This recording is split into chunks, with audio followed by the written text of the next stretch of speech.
Welcome to the FangledCast, brought to you by the folks at Fangled Group, the strategy-first marketing and sales consultancy helping take your company to the next level and beyond. We help our clients convert every touch into voracious advocates for their brand. Hey, everybody, welcome back to the new look and feel of the FangledCast. New logo, new guest, and new company name. We've switched from the Fangled Tech to Fangled Group, which better represents who we are. Check out the other video and you can learn a little bit more about why we're now called the Fangled Group.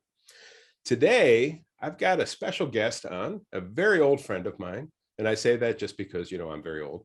And we're going to talk about innovation in the agricultural world. So many of us have these kind of odd stereotypes that people who didn't grow up in rural areas of what are farmers and are they even innovators? The amount of technology and things that are happening in the agricultural world are fascinating to me, and I hope they are to you. And rather than screwing up Hollie's bio, Hollie, tell the world who you are and what you do, and we'll talk a little bit about agriculture today.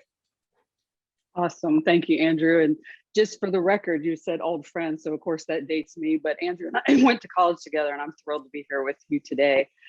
My background is I was actually born on the East Coast and didn't know the first thing about farming, and my parents decided to make a massive lifestyle change, moved from the East Coast and bought a farm in Ohio. So I grew up on a farm largely, and then my entire career has been in agricultural finance. And of course, like you said, there's a lot of stereotypes with agriculture as well as with finance. So hopefully we get into some interesting perspectives in this conversation. But I've worked within the farm credit system. I've worked within the banking, small community banks, regional banks, really have a broad perspective and understanding on what agricultural finance looks like, which is what will be the topic today. So thrilled to be here and look forward to sharing some knowledge that I have. Yeah, I'm really, really, really glad to have you. It's funny, we went to school. Part of the school was business and part of it was really agricultural. So I for the first time growing up in the city of Cleveland, learned a great deal about what farmers' lives. I remember the first time a farmer said to me, "Don't you dare make fun of a farmer with your mouth full." And it really stuck with me to this day that they're such an important part of who we are as a country. And by the way, they feed us. So yeah. It's really interesting. When we talk about agricultural finance, I think it's a real prime time to talk about it, because we're coming out of this era where we had all of these drastic tariffs that prevented many of our farmers from being able to export their products and find foreign markets, which really is a massive part of why farmers work in the US is to stimulate our economy, getting their products. Are you seeing that now that those tariffs have started to diminish, that the farm community is no longer having to live off the subsidies and really getting back to what they do best? There's always going to be an impact for American farmers depending on what's going on in the global trade. So of course, it changes dramatically depending on what our policy is.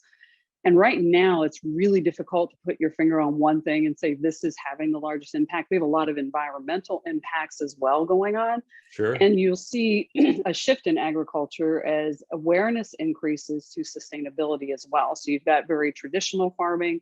You've got resources that may or may not be available, such as, you're probably hearing about some water issues in locations. So there's so many things that are going on.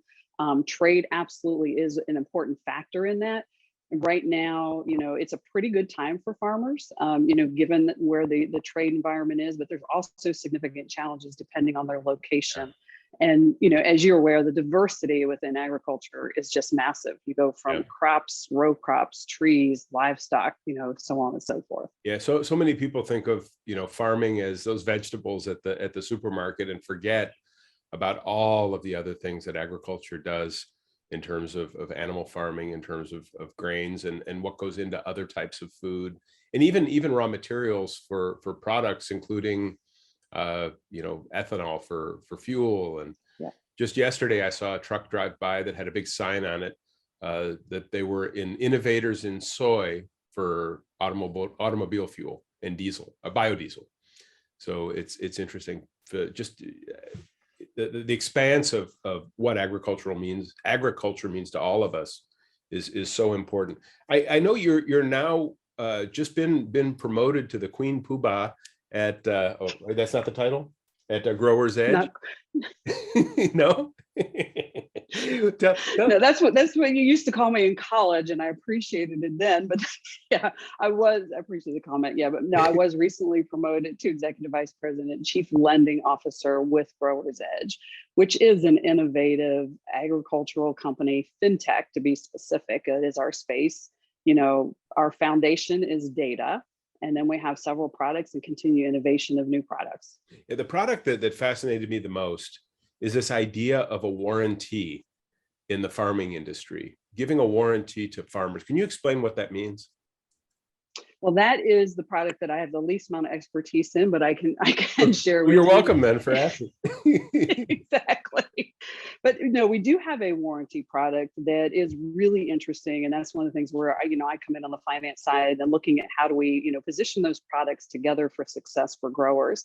But what it does is it gives growers an opportunity through partners, so through ag retailers or cooperatives that they might work with or other manufacturers, to try new products and give them a warranty that will say, for example, you need to have a yield of a certain level and to have that maintained by trying this new innovative product.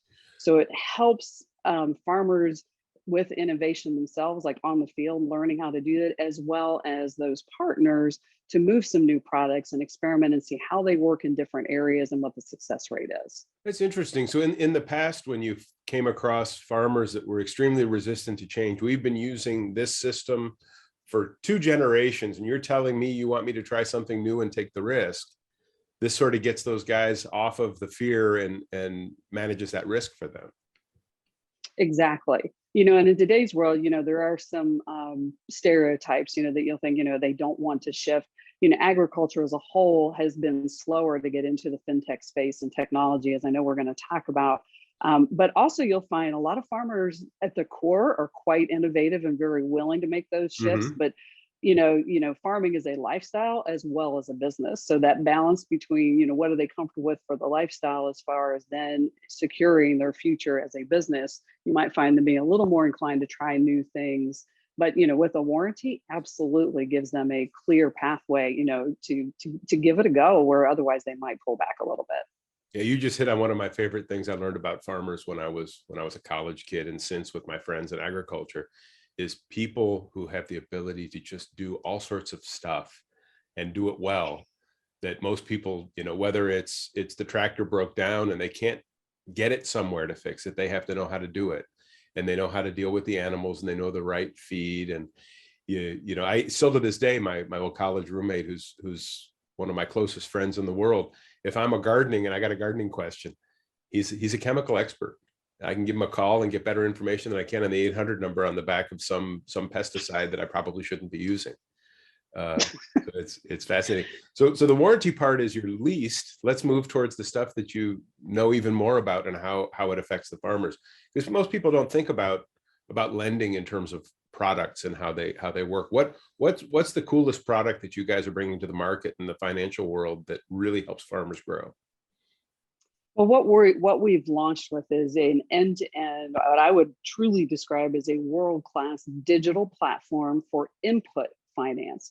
So as with any kind of lending, a lot of us default to thinking about what consumer lending is, either of credit cards or home mortgage. When you get into agriculture, you're going to be looking at loans that you put funds out to grow the crop. You might put funds out to purchase a piece of equipment. You might put funds out to purchase the real estate, that you're farming on. So this particular product I'm talking about here is for the inputs, which is the loan that they purchase the inputs to plant the crop. And those funds typically go out through a partner, such as a cooperative. So this is a digital application that the partner actually launches with their growers directly. So we're really behind the scenes and support those partners in being able to have access to a platform that is fully digital, modern, very quick in its response, that otherwise they may not be able to invest in, because their primary activity might be selling seed or selling fertilizer, as opposed to building the infrastructure, and the technology that you need to have a system like that. So that's what we have recently launched with. The particular launch that we've done is in the sustainability space, which is pretty cool. I'm keenly interested in that. When we moved from the East Coast, we had different ideas than a lot of folks, and we had a lot to learn. Sure. But started out with no-till farming before anybody even knew what it was. So I always gravitate towards that when there's an opportunity to do so. So, our first partner that we're working with is very large in the legume space. So as far as pea protein, and, we are providing direct loans to farmers that are purchasing, say, the seed and the other inputs that they need through that partner to grow peas. Wow. And it's another one of those products, just like corn. People drive through the fields and they see fields and fields of corn and they go, oh my God, who's eating all that corn? Well, the reality is most corn grown isn't for humans to eat. It's that the sweet corn's the specialty. It's the field corn that goes in everything. Same with the peas. No, I see it in animal rations. Almost every high quality dog food now has pea protein in it. It's really become up and comer. Yeah, we're seeing pea protein in lots of products, not just the products that we eat, but the animals eat, and as well as other things as well. It's fascinating as you step back and think about, when I was a kid, all we knew were just regular soybeans. You rotated corn and soybeans in those fields, and now it's a much more innovative, technologically advanced industry. Yeah. And people who grew up in our generation, I mean, every time we ever saw the bank dealing with a farm in movies or otherwise, it was always the guy with the handlebar mustache waiting to take over the farm. They can't pay the bills. They're going to lose the farm. And now what we're seeing, companies like who you work for and in your past, how do we help farmers grow, keep their farm and make money by being a lender, not by being a foreclosure? Exactly. Yeah. And you're right. The stereotypes of all the shows that we saw was always on the negative perspective, as opposed to the vast majority of our farmers are successful. And, that's, everyone that's in the industry, we are here to really, our success lies in their success. So we really look to build products that are innovative, really serve their needs. Our focus is both for the grower as well as that input provider. So we really, people ask about their customer, and I'm like, well, I'm going to share with you that I view that we have two customers. Our first customer might be that input provider, but we're building a product for that grower to have access to that needs to be user friendly from their perspective. So the farmer perspective, some farmers look at an application, you get it, on your cell phone, that may be very comfortable for them. For other farmers, it may not be. You have some generational issues, as we do in every industry. So the particular product we have, you can, use your phone because it needs to be modern and efficient and effective, but then also can be on a laptop. And if that doesn't work for you, you can always go in with a partner and they can fill it out with you at the same time. That's really cool. You brought up your high interest in sustainability and how Growers Edge has such a role to play in that. Can you go a little bit deeper? Tell us a little bit more what you mean by sustainability and how you're able to affect the world with it. And I thought I thought you were perhaps doing a pun on me when you said high interest, because I immediately thought interest rate, but that's not where it's not where you went. So I'm glad about that. I have never in my life told more than 150 puns in a day. So, this right. I know. This was not one of those. Woven in and out in every conversation I have with you. But I will say, not to digress, come back and answer your question, but it is an interesting marketplace right now with interest rates being low. So it's not a differentiator. And when I started my career, having a low interest rate was a differentiator in the marketplace. And today that's not nearly as impactful. And it could come back to where it is, but at any rate, when we say sustainability, that's a catchword, catchphrase, if you will, as well as regenerative agriculture. So what do those really mean? So I'm going to kind of shift and think about the regenerative agriculture, which is to help ensure the long-term viability, let's say, of the ground that we have. What are we doing in that space? And for example, peas, legumes give a lot back to the soil. So that's why when we get into someone that specializes in a product such as that, you are significantly contributing to regenerative ag. Another perspective on regenerative ag that most people are probably very familiar with is organic agriculture. Now, that's not something that our product is directly geared towards, because when I talk about an input loan, that's to put out the crop 1 year at a time. When farmers transition to organic, it's really a 3-year long process for them to get certified to be able to grow organics. So we actually are working on building a product that will help them with that transition along with some partners. So I think it's a really good call out when you say, you talk sustainability and regenerative, and we throw it out. What does it really mean? So there's a lot of different perspectives and people that, a lot more knowledgeable than me that I get to work with to help me understand it. Since I've come to Growers Edge, some of our investors are very interested in that space. And I've been, the learning curve has been steep for me, but being able to be surrounded by people that really have a deep expertise in their entire college career, was based in that space has been really helpful for me, to get up to speed and really understand what are the needs from a financial perspective. And they're pretty significant, especially when you think about, a 3-year transition for, to shift to an organic. Sure. That's a pretty heavy lift. Yeah, I remember living in Brazil, there were guys that were in the acacia tree business. They grow acacia trees to make charcoal.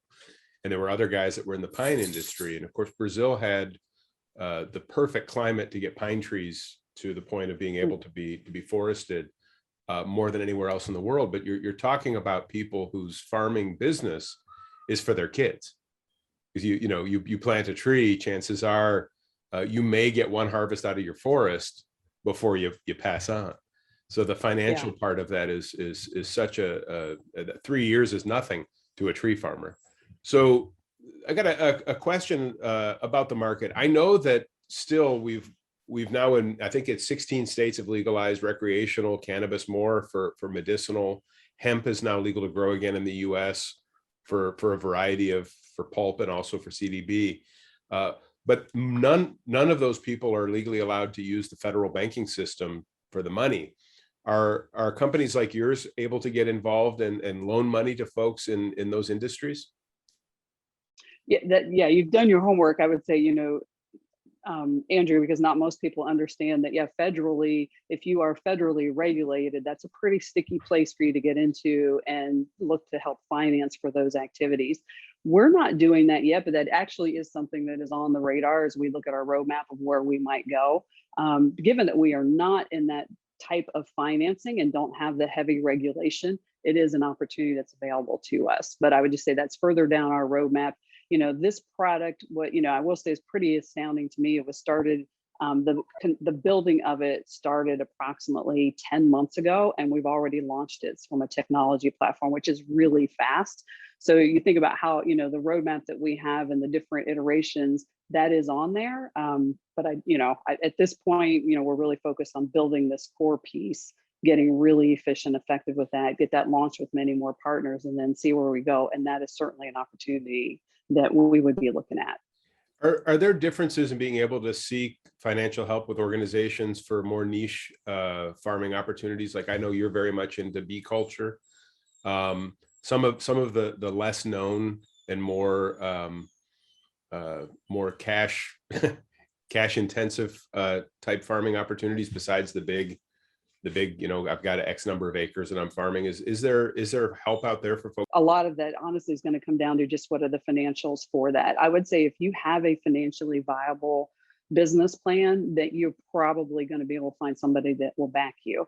But you're going to work through a lot of no's before you can get to the end of where that's going to work best for you. That's one of the things that our investors are always helpful for us to kind of look at the non-traditional and where are some of those niche markets that we might be able to support and give them the opportunity of innovation that's just not available in the everyday. That's interesting. Well, we're kind of running out of time. So now I get to ask you the question I always ask everyone at the end. What should I have asked you that I didn't?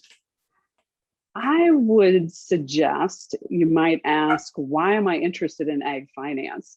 My undergrad was in business and I went to a college, as you already mentioned, that had an ag school, and I did not take a single ag course while I was there.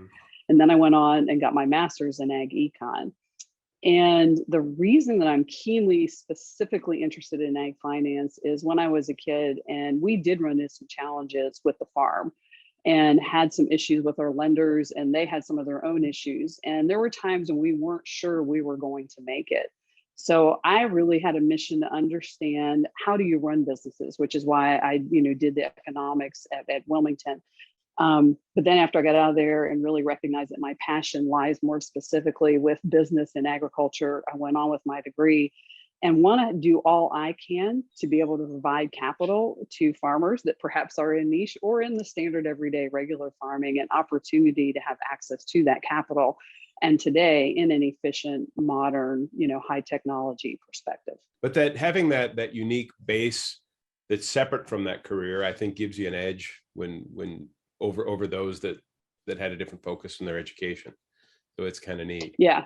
Yeah. Yeah. And I appreciate it, because I always say when it's personal, and when I mentor others, when I say you can really find where your personal alignment is to the work that you're doing, your ability to withstand and bring forward, new, different types of thoughts coming from a different perspective, I think is invaluable. Absolutely. Absolutely. So anyhow, we are at the end, and we hope that everybody who was listening learned a little bit about innovation in the agricultural world, what ag financing is really about, and got to know my friend Hollie a little bit better. It's always a blast and fun to see you. And if you enjoyed the show, we'd like you to subscribe, fax a copy of it to your friend if you know how to fax videos. I haven't figured it out yet.